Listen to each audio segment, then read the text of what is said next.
آپ زکوٰۃ کا مال دے کر کے اس غلام کو آزاد کرا سکتے تھے، لیکن اب غلامی کا دور بھی نہیں۔ یہ 3 تو اس میں سے نکل گئے۔ پہلے 2 میں نے بتایا، فقیر، مسکین، وہ ہیں۔ اب آگے سنیے، والغارمین، اب یہاں آیت میں ہے جو قرض میں ڈوبا ہوا آدمی ہے اس کو بھی زکوٰۃ دے سکتے ہو آپ، یعنی وہ مالک نصاب نہیں ہے اور لوگوں کے قرض لیا ہوا ہے اور پریشان حال ہے، تو اس کو زکوٰۃ دو تاکہ وہ قرض کے بوجھ سے نکل جائے۔ فی سبیل اللہ، اس کا مطلب ہے اللہ کے راستے میں جو ہیں، جیسے علم دین حاصل کرنے والا یہ اللہ کے راستے میں، جہاد فی سبیل اللہ جو کر رہا ہے وہ اللہ کے راستے میں ہے، تو جو اللہ کی راہ میں نکلے ہوئے ہیں ان کو بھی زکوٰۃ دے سکتے ہیں۔ جیسے ہم مدارس کو دیتے ہیں، مدرسوں میں جو طلبہ ہیں وہ اللہ کی راہ میں ہیں، اس لیے ان کے لیے زکوٰۃ ہے۔ وابن السبیل، اور مسافر کو، مسافر جو ہے راستے میں ہے، اگرچہ وہ اپنے گھر پر پیسے والا ہوگا، مالک نصاب ہوگا، لیکن سفر میں اس کے پاس پیسے نہیں ہیں تو اس کو بھی زکوٰۃ کے پیسے آپ دے سکتے ہیں۔ 5 تو میں نے بتایا، فقیر، مسکین، قرض والے کو، اور اللہ کی راہ میں جو ہے اس کو، اور مسافر کو، ان لوگوں کو زکوٰۃ آپ دے سکتے ہیں۔ سوال یہی تھا۔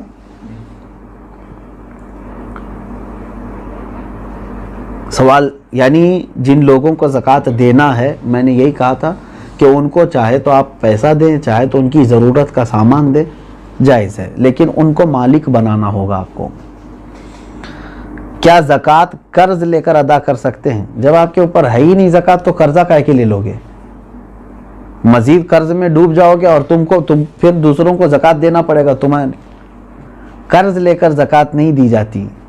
ہو سکتا ہے یہاں سوال کرنے والا یہ کہہ رہا ہو کہ وہ مالک نصاب ہے لیکن ابھی فی الحال اس کے پاس پیسے نہیں ہیں، شاید ہو سکتا ہے ان کے پوچھنے کا مطلب یہ ہو، یہی ہے۔ ہاں، اگر یہ مسئلہ ہے تو پھر اس کو کہیں سے بھی اب زکوٰۃ دینا ہے۔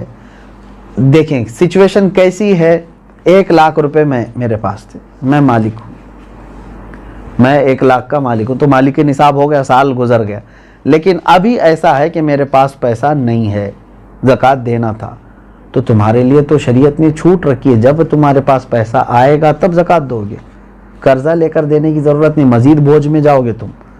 انتظار کرو کہ وہ تمہارا جو پیسہ ہے وہ آ جائے، لیکن اگر 5 سال کے بعد آیا تو 5 سال کی زکوٰۃ دینا ہوگا، 3 سال بعد آیا تو 3 سال کی زکوٰۃ دینی ہوگی، کیونکہ تمہارا پیسہ اٹکا ہوا ہے، جب آئے گا تب دو گے، ابھی نہیں ہے تمہارے پاس تو تمہارے لیے معاف ہے، شریعت نے کہا انتظار کرو۔ اور اگر قرضہ لے کر کے ادا کر دیا تو زکوٰۃ تو ہو گئی، لیکن وہ قرضہ تمہارے اوپر بوجھ چڑھ گیا، جب تمہاری اصل رقم آئے گی تو قرض ادا کرنا ہوگا۔ سوال یہ ہے کیا جائیداد پر بھی زکوٰۃ ہوتی ہے؟ بالکل، یعنی جائیداد کا مطلب اگر آپ یہ سمجھ رہے ہو کہ بہت سارے لوگ زمینیں جو ہے لے کر کے انویسٹ کرتے ہیں اور بعد میں بیچنا چاہتے ہیں، تو یہ مال تجارت ہوا، اس پر بھی زکوٰۃ ہے، تجارت کا جو مال ہے اس پر بھی زکوٰۃ ہے۔ لیکن جائیداد کا مطلب اگر آپ یہ سمجھ رہے ہیں کہ آپ جس گھر میں رہ رہے ہیں یا گھر بنانے کے لیے کوئی جگہ لیے ہیں، اس پر زکوٰۃ نہیں۔ ایسی جائیداد جو آپ ضرورت کے لیے لیے ہوں، وہ چاہے کروڑوں کی کیوں نہ ہو، اس پر زکوٰۃ نہیں۔ یہ حاجت اصلیہ میں سے ہے، ضرورت میں سے ہے۔ ہاں، اگر کوئی ایک تھوڑی سی ایک ٹکڑا زمین کا ہی آپ نے اس لیے لیا کہ آج اس کی قیمت 10 لاکھ ہے، میں رکھوں گا، چند دنوں کے بعد 20 لاکھ ہو جائے گی، میں بیچوں گا، تو آپ اس میں تجارت کر رہے ہیں نا، تو تجارت کی نیت ہوئی آپ کی، تو اس زمین پر بھی زکوٰۃ ہے۔ سوال یہ ہے اس کورونا کے ماحول میں مسلمانوں کے ساتھ ساتھ غیر مسلم بھی راشن کے محتاج ہے، تو کیا انہیں اس حالت میں زکوٰۃ کے پیسے دے سکتے ہیں؟ زکوٰۃ یہ شریعت کا حق ہے، زکوٰۃ یہ شریعت کا حق ہے، یعنی اللہ تبارک و تعالیٰ نے مسلمانوں پر فرض کیا ہے، زکوٰۃ صرف صاحب اسلام کو، مسلمان کو ہی دی جا سکتی ہے۔ ہاں، مدد کی بات جہاں تک ہے، غیر مسلم ہیں ان کی بھی آپ مدد کر سکتے ہیں مخلوق خدا ہونے کی حیثیت سے، اگر ان میں سے کوئی محتاج ہے آپ مدد کریں، لیکن زکوٰۃ کے پیسوں سے نہیں، دوسری اماؤنٹ سے آپ ان کی مدد کر سکتے ہیں۔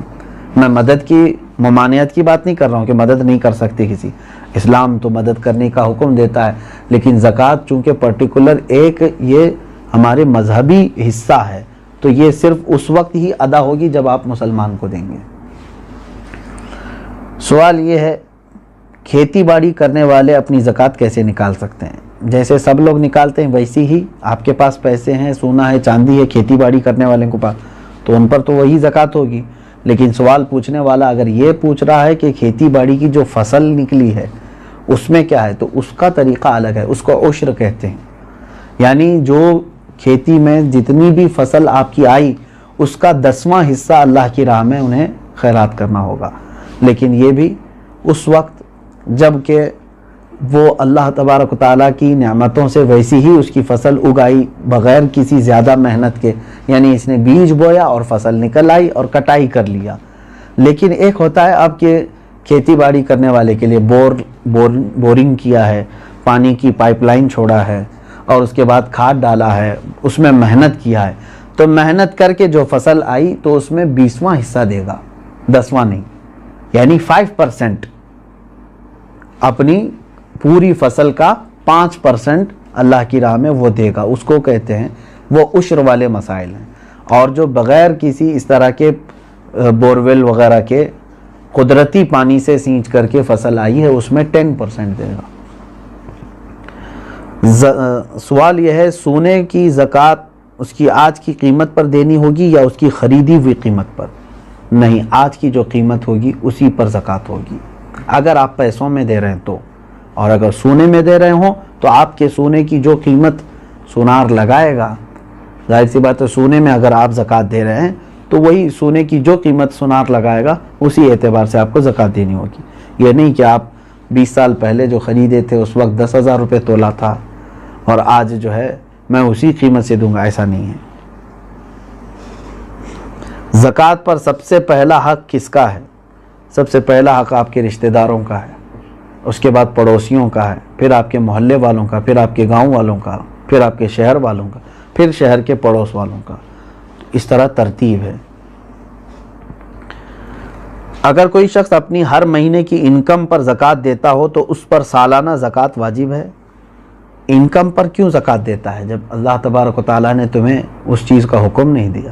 جو تم جمع کر کے رکھ رہے ہو، جو سیونگ ہے، اب مثال کے طور پر میں آپ کو بتاؤں، آپ کی سیلری 1 لاکھ ہے منتھلی، آپ جاب کرتے ہیں، 1 لاکھ روپے مہینہ کما رہے ہیں، اب 98,000 آپ کے راشن پانی اور گھر کے خرچوں میں سب چلی جاتی ہے اور بچتے کتنے ہیں؟ 2,000۔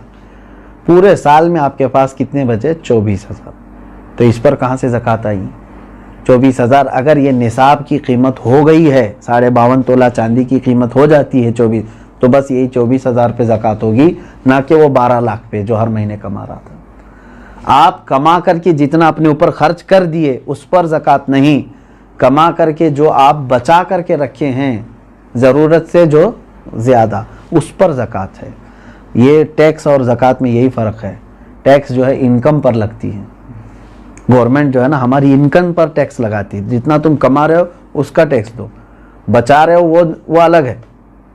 اور شریعت نے ہم کو کیا کہا ہے؟ جتنا چاہے کماؤ، خرچہ کر دیے تو اس کی پوچھ نہیں۔ 1 کروڑ کمائے مہینے میں اور تمہارے 98 لاکھ خرچ ہو گئے، اس کی شریعت نے زکوٰۃ نہیں مانگی۔ 2 لاکھ اگر تمہارے پاس بچے ہوئے ہیں تو اس کی، لیکن گورنمنٹ کیا مانگے گی؟ 1 کروڑ کمائے ہو، انکم ٹیکس پورے 1 کروڑ کی ٹیکس تمہیں دینا ہوگا۔ یہ زکوٰۃ اور ٹیکس میں فرق ہے۔ سوال یہ ہے اگر کسی نے جگہ خریدی ہے گھر بنانے کی نیت سے مگر 1 سال ہو گئے اب تک گھر نہیں بنا سکے تو کیا اس کی بھی زکوٰۃ دینا ضروری ہے؟ آپ کی نیت دیکھی جائے گی۔ آپ جو جگہ خرید رہے تھے تو گھر بنانے کی نیت سے نا، تو ابھی چاہے 10 سال بعد بھی بنائیں، آپ نے نیت کیا ہے گھر بنانے کی، تو جب تک آپ گھر نہیں بنائیں گے کوئی اس پر زکوٰۃ نہیں ہے، اس جائیداد پر زکوٰۃ نہیں دینی۔ آپ اپنے گھر بنانے کے لیے وہ زمین لیے ہیں۔ سوال یہ ہے کہ میرے پاس کل 250 گرام سونا ہے، اس میں سے کچھ سونے پہ لون لیا ہے تو وہ بینک میں ہے، باقی سونا میرے پاس ہے، تو کتنے سونے پر زکوٰۃ نکالنا ہے؟ پورے 250 پر یا صرف اس پر جو میرے پاس باقی بچا ہوا ہے؟ اب دیکھیے مثال کے طور پر میں آپ کو بتا رہا ہوں، 250 گرام سونے کے جو مالک ہیں انہوں نے 50 گرام سونا بینک میں رکھ دیا اور اس پر پیسے لے لیا ہے، بینک پیسے دیے ہیں نا اس کو، اور 200 گرام ان کے پاس ہے. اب زکوٰۃ جو ہے آپ کے 200 جو آپ کے پاس ہے اسی پر ہے، کیونکہ وہ گروی ہے اور آپ کے پاس پیسہ ہے، اس 50 گرام کا پیسہ ہے. اگر وہ پیسہ پورا صحیح سلامت آپ کے پاس ہے 50 گرام کا جتنا بھی ملا، وہ 200 گرام سونے میں ملا کے زکوٰۃ دیں گے آپ. بات تو ایک ہی ہو گئی. 50 گرام سونے پر جو بینک نے آپ کو پیسے دیے ہیں، اگر وہ پورے خرچہ کر دیا آپ کے پاس نہیں ہے تو اس کی زکوٰۃ نہیں، لیکن وہ بھی رکھے ہوئے ہیں آپ کے پاس، اور 200 گرام گھر کا سونا بھی ہے، تو اماؤنٹ اور 200 گرام دونوں سونا ملا کر کے سب کی ملا کے زکوٰۃ دینی ہوگی. بات سمجھ میں آ گئی؟ ہاں. اب آپ نے پورے خرچہ کر دیے اور تو بینک میں جو 50 گرام سونا ہے اس کی زکوٰۃ نہیں، جب تک کہ آپ اس کو چھڑا کر کے نہیں لاتے، کیونکہ ابھی آپ فی الحال اس کے مالک نہیں ہیں، کیونکہ اس کے بدلے میں آپ نے پیسے لے لیے. سوال یہ ہے میرے پاس 2 لاکھ روپے تھے، وہ میں نے قرض حسنہ دیا ہے، کیا مجھے 2 لاکھ روپیوں پر زکوٰۃ دینا ہے جبکہ وہ میرے پاس ابھی واپس نہیں آئے؟ کیونکہ آپ کو دینا ہے، آپ مالک ہیں اس کے، قرضہ کسی اور کو دیا ہے آپ نے، آپ زکوٰۃ آج دے دو، ہو سکتا ہے وہ قرضدار جلدی واپس لوٹا بھی دے گا انشاءاللہ، نہیں تو اس میں خرابی، اس کی نیت خراب ہونے کے بھی اندیشے ہیں.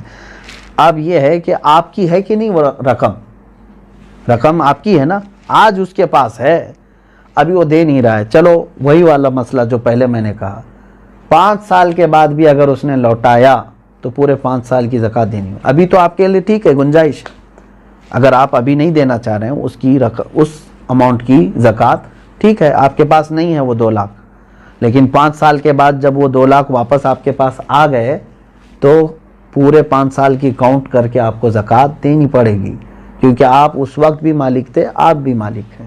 اسی لیے ہر سال اگر اس کی نکالتا ہی رہ جائے تو اچھا ہے کہ جس دن وہ آئے گی تو آپ فری رہیں گے، پورے 2 لاکھ روپے آپ کے پاس رہیں گے. ورنہ پھر جب آئے گی 10 سال کے بعد تو زکوٰۃ اس میں پتہ نہیں کتنی بڑھ چکی ہوگی. ہاں، یہاں تک آج کے یہ مسائل شرعیہ تھے. اور ایک کیا آخری سوال کیا تھا؟ شوہر کے پرورش میں لگا سکتے، یہی دیا ہے کہ دیکھیں جن بچوں کی پرورش میں آپ لگا رہے ہیں کیا وہ مستحق ہیں کہ نہیں. کہیں ایسا تو نہیں کہ وہ مالک نصاب ہیں، یتیم بھی بہت سارے کروڑ پتی ہوتے ہیں، تو خالی یتیم ہونا ضروری نہیں ہے، بلکہ وہ مستحق ہے کہ نہیں دیکھیں. اگر وہ مالک نصاب نہیں ہے یتیم بچے تو بالکل ان کی پرورش میں لگانا افضل کام ہے، ان کا وہ حق ہے. سننے سے زیادہ عمل کی توفیق عطا